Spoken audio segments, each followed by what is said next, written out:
बिस्मिल्लाहिर्रहमानिर्रहीम। किताबुल हैज़। बाबु मुबाशरतिल हाइज़ फ़ौक़ल इज़ार।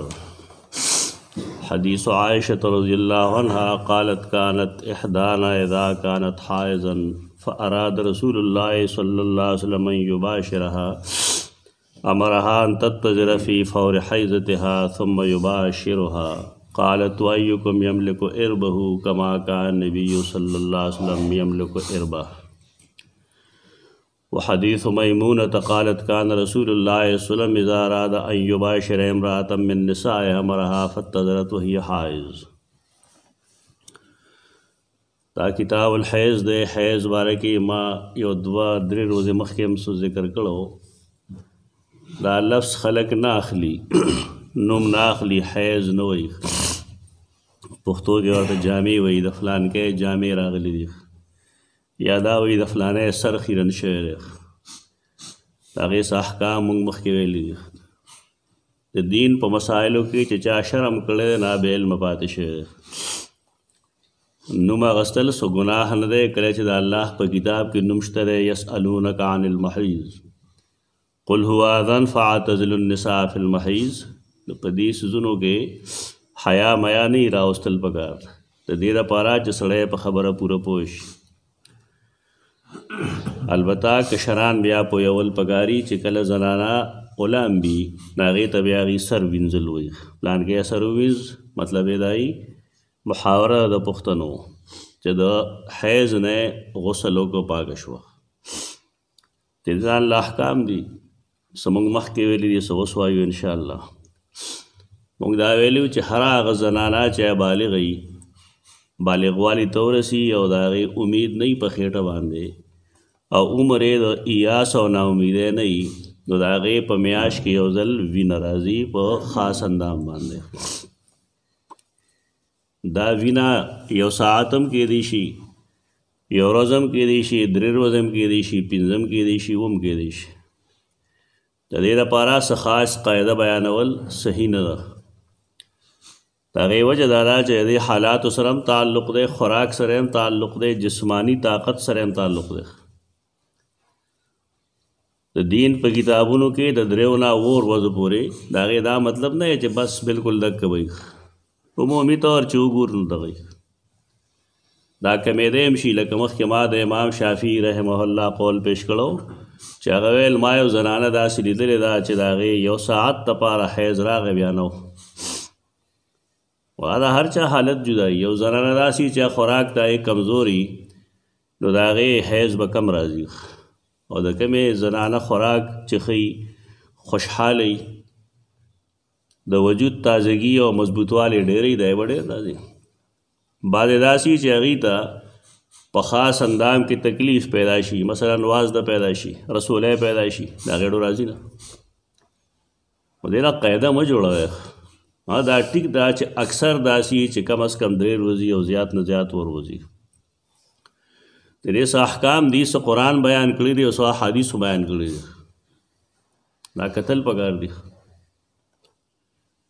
लेकिन कुरान मजीद दा फरमाई च दी द हैज़ पवारे के तपोस गई तो आया हुआ अज़न आया तकलीफ़ दे फ़अतज़िलुन निसा फ़िल महीज़ दा कम ज़ैना च हैज़ राजी दागे ना पड़े द खजुना कुरान च सवाई ना दावी महीज़ आगज़े तो ही चलता ना हैज़ राजी मतलब दाए चिकल द जनाना हैज़ शुरू शो मिनस शुरू शो नबी आगे सरा जिमा कौल हराम दी गुनाह दे जमुंगा अक्सर खलक दे नाड़ो खबर न दे बोले कुरान हो ही न इल्म द अल्लाह पर किताब के दे चिकल हैज़ शुरू शो दे सरा कोरवाले कौल जिमा कौल हराम दे क़तई हराम दे बोले अल्लाह मना कर दा फ़अतज़िलुन निसा फ़िल महीज़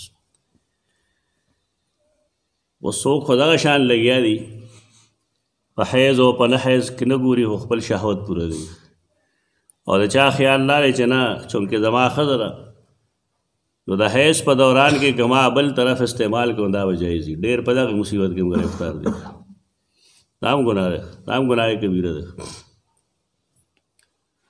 और ډېر په دې جهل کې دي چې که سړی په حیض کې جماع وکړي نو ګنې ښځه پرې طلاقېږي، دا بله ګمراهۍ کې دي په دې نه ښځه طلاقېږي، نه د هغې بل اندام استعمالول جایز دي او نه د حیض په دوران کې د مخې نه ورتلل جایز دي. دا ټول حرام کارونه دي. ډېر داسې چې د هغې خیال لای چې ښځه پلیته شوه، نو دا د یهودیانو خیال و. یهودو وویل چې ښځې دا کله منسس شروع شو دا بلکل پلیته ده. اسلام هغه د عدل او د انصاف دین دی. ما مخکې هم حدیث ویلی و، رسول الله صلی الله علیه وسلم با سیدہ عائشہ فرمایي د حیض دوران کې موږ نه څیزونه غوښتل، کله به یې کپړه را غوښتل رانه، کله به یې سر کې رانه تیل واچوه، نو موږ به ورته وویل زما حیض دی، نو فرمایل به ستا حیض ستا په لاسو کې نه دی. یعنی د حیض په دوران کې چې کوم ځای استعمالول حرام دی هغه جدا دی، هغه د جماع دپاره عضو مخصوص استعمالول دي، هغه حرام دی. دا دوه حدیث چې کوم دي دا یو لحاظ سره موږ ته مسله ډېره ښه واضح کوي کوم چې موږ ویلي دي، لیکن د بدقسمتۍ نه خلق په دې حدیثونو باندې ډېر زیات اعتراض کوي. او کوم خلق چې د حدیث نه انکار کوي لکه پرویز شو، تمنا عمادی شو، نیاز فتح پوری شو، غلام جیلانی برق شو، هغې دا حدیثونه په داسې انداز کې پیش کړي دي چې هغه شان یو مسلمان شاید دا پیش نه کړی شي.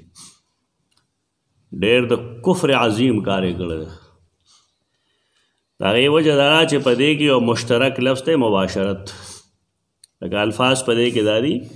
سیدہ عائشہ فرمایي چې کله په مونږ کې یو تن ته حیض راغی او رسول الله صلی الله علیه وسلم به غوښتو زمونږه مباشرت، نو مونږ ته به وویل چې ان تتذرا فی فور حیضتها، چې تو ځان پټ کا، اظهار اتړه، لنګوټه استعمال کا، فی فور حیضتها د خپل حیض د تیزۍ په وخت کې، نو بیا به څه چل کو، ثم یباشرها، نو بیا به هغې سره مباشرت کو. دا حدیث دی چې خلقو د حدیث نه د اعتماد جتولو لپاره دا زیر بحث راوستی دی او ټول خلک یې به بېلارې کړل. مباشرت بې شینرې دا د انسان ظاهري جلد ته سرمنې ته وایي. د مباشرت یو معنی دا ده چې انسان کوروالی شروع کړي، او د مباشرت بله معنی دا ده چې یو انسان خپله سرمن د بل سرمنې سره یو ځای کړي. مثلا خپله ښځه یې د هغه ځان سره سملی، دې ته هم مباشرت وایي. دې ظالمات د مباشرت دا دویمه معنی ده نه معلومه. نو دا حدیث پیش کوي چې رسول الله صلی الله علیه وسلم به د حیض په دوران کې مباشرت کو.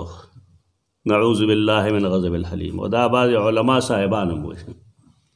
ته حدیث ته چا نه ووایه که نه، ځانه ولې حدیث وایه، د ځانه ولې د حدیث مطلب بیانوي.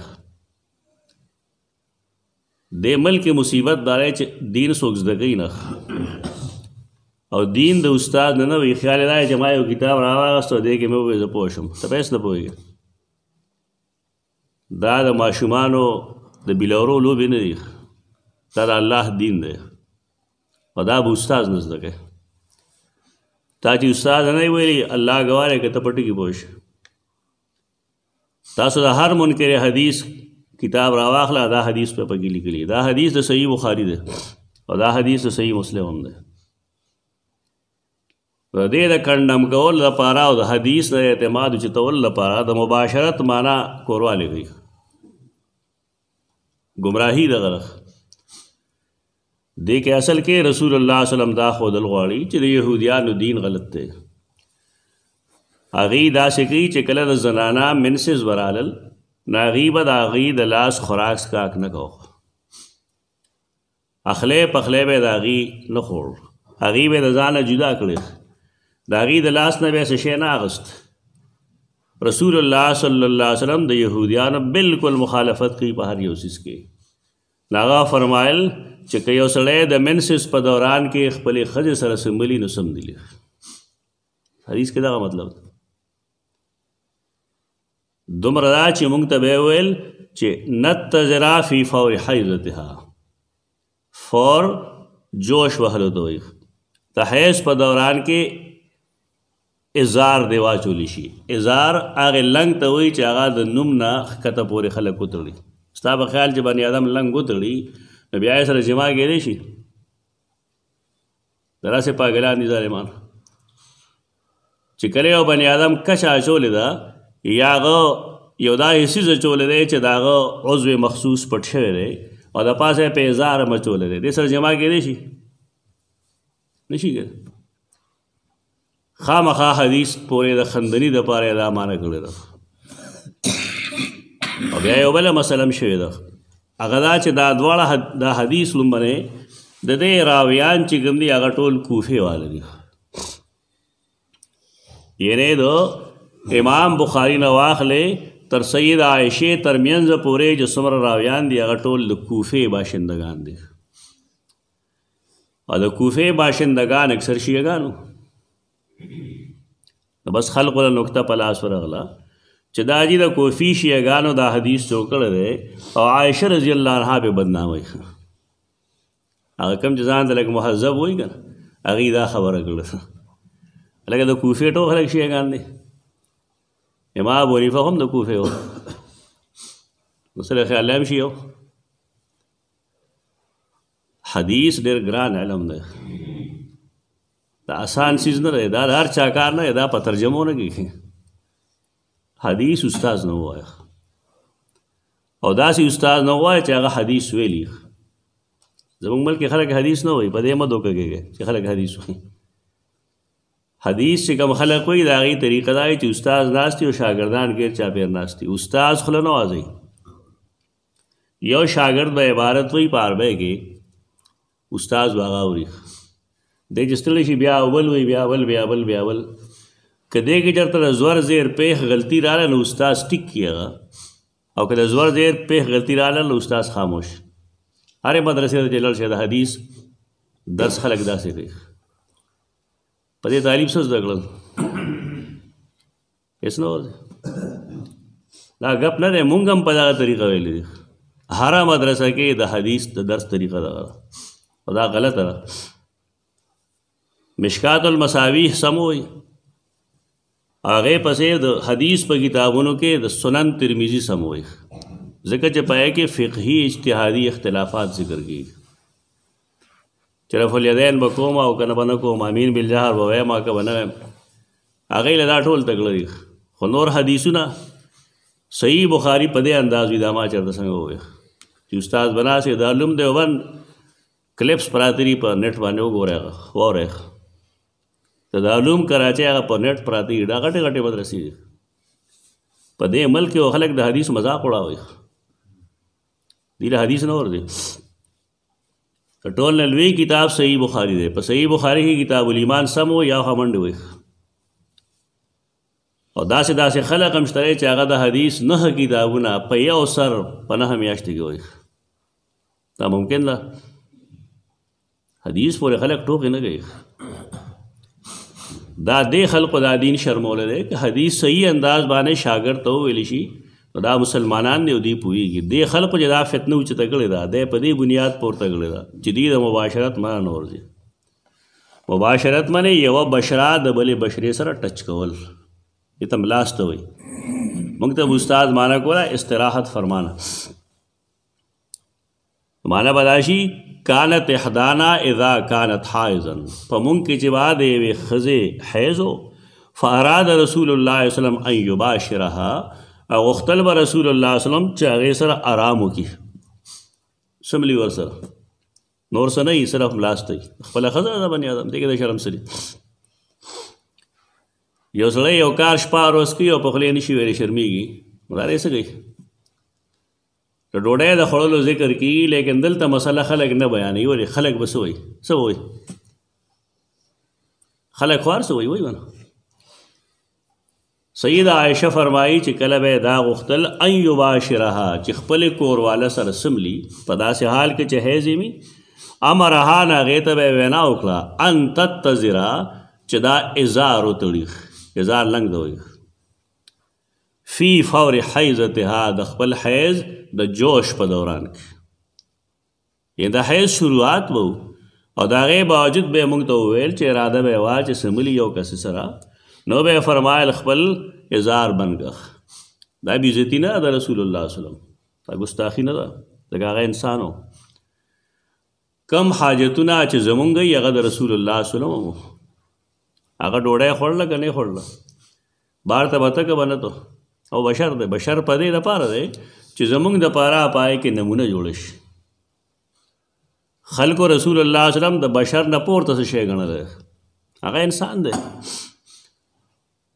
دومره چې هغه ډېر اعلی انسان دی، دومره اعلی چې انسان هغه ته ګوري نو ټوپی دې غورځېږي، دومره د هغه اوچت قد دی. لیکن انسان خدای هغه په هغه به یېره راتله، هغه به ډوډۍ خوړله، هغه به اوبه کېدو، جما به یې کوله، سملاسته به خپلو ښځو سره. یو ځل څه کسان رال سید عایشه خواله او تپوس یې ترې وکړو چې رسول الله صلی الله علیه وسلم د شپې څه عمل کوي. هغه یې وفرمایل چې ماسخوتن راشي نو سمدستي وده کېږي، د شپې په آخره کې پاسي یو اته رکعته نفل وکړي.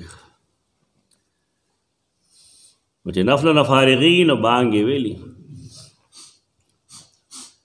نو بیا که زه ویښه یم نو ما سره یو څو خبرې وکړي، او که زه ویښه نه یم نو 2 رکعته سنت وکړي، لږ غوندې آرام وکړي او بیا ځي مسجد ته. کم صحابه چې راغلي وو نو هغې ویل چې دا خو تقالوها، دا خو لږ عمل دی، 8 رکعته صحیح، کافي فرق دی په مونږ کې او په صحابو کې. هغې ته 8 لږ ښکاري او مونږ ته 8 دنیا ښکاري، چې پو 8 رکعته به پو د شپې آخر کې به پاسه هغې ته هغه 8 لږ ښکاري چې دا لږ دي. بیا یو بل ته وویل چې رسول الله صلی الله علیه وسلم چرته هغه او چرته مونږه، هغه الله بخله دی. که 8 رکعته وکړي که 2 رکعته وکړي هغه ته څه نقصان نشته دی. البته نقصان مونږ ته دی. د هغې یو قسم وخوړ چې زه به ټوله شپه عبادت کوم. هغې بل ویل زه به ټول عمر روژې نیسم. هغې درېیم وویل لا تزوج النساء، زه به نکاح نه کوم. مطلب دا یې داسې کارونه یې وښودل چې هغه د انسانیت خلاف دی، د انسانیت خلاف دی. نکاح نه کول د انسانیت دی. یا ټول شپه عبادت کول دا جایز دي څه چې ښځه یې بیا خو جایز نه دی.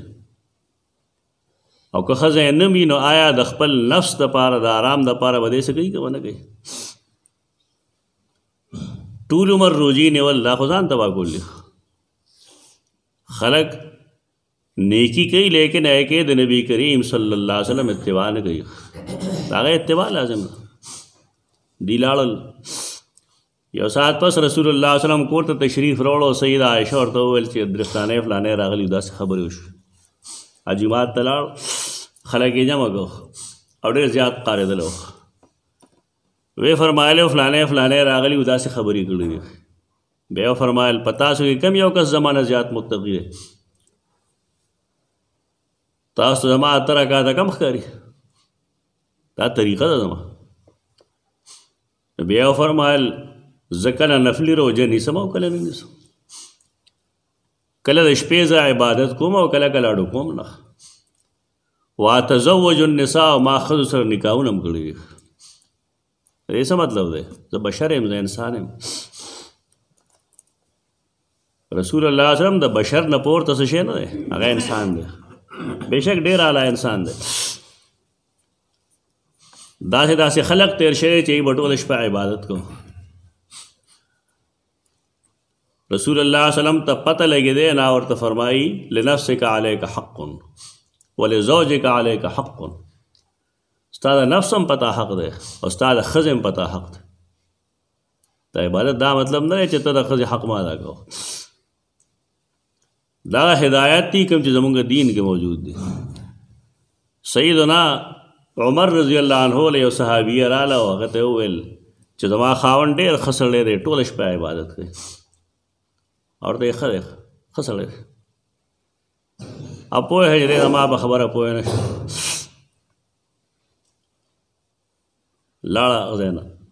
سیدنا ابو موسی اشعري ناست و، هغه ورته ویل، هغې شکایت وکړه او هغه ته یې ګپ جوړ کړو. د هغې د شکایت مطلب دا و چې زما خاوند ټوله شپه عبادت کوي او ما ته څه نه وایي. هغې شکایت کړی. هغه یې راوغواړی واپس یې چې راوغوښته نو ابو موسی اشعري ته یې دا فیصله ته وکړه. دا د صحابه کرامو طریقه یا د رسول الله صلی الله علیه وسلم طریقه هغه ډېره جدا ده. یعنې زموږ خلک خبر نه دی. ابو موسی اشعري ته یې دا فیصله ته وکړه ځکه په خبره ته پوه شوې زه پرې نه یم پوه شوی. هغه تپوس کوي د سیدنا عمر نه چې الله د یو انسان د پاره د یو مسلمان د پاره څو ښځو سره نکاح جایز کړی. هغه یې څلور سره.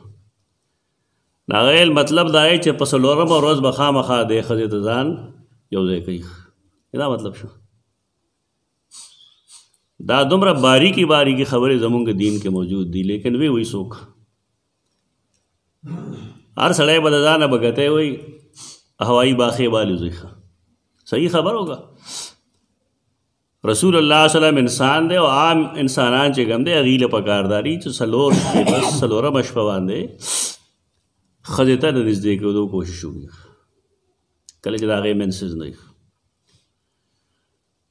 نو بهرکیف چې کله رسول الله صلی الله علیه وسلم به غوښتل چې په مونږ کې یو کس سره استراحت وکړي آرام وکړي نو مونږ ته به یې ویل چې د حیض د جوش په دوران کې خپل ازار وتړی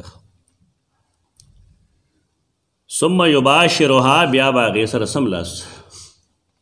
مطلب دا چې سملاس ته د منسز والا ښځې سره ګناه نه دی حرام نه دي. په دې مباشرت کې ټول بوس و کنار جایز دی لیکن څه حرام والی نشته.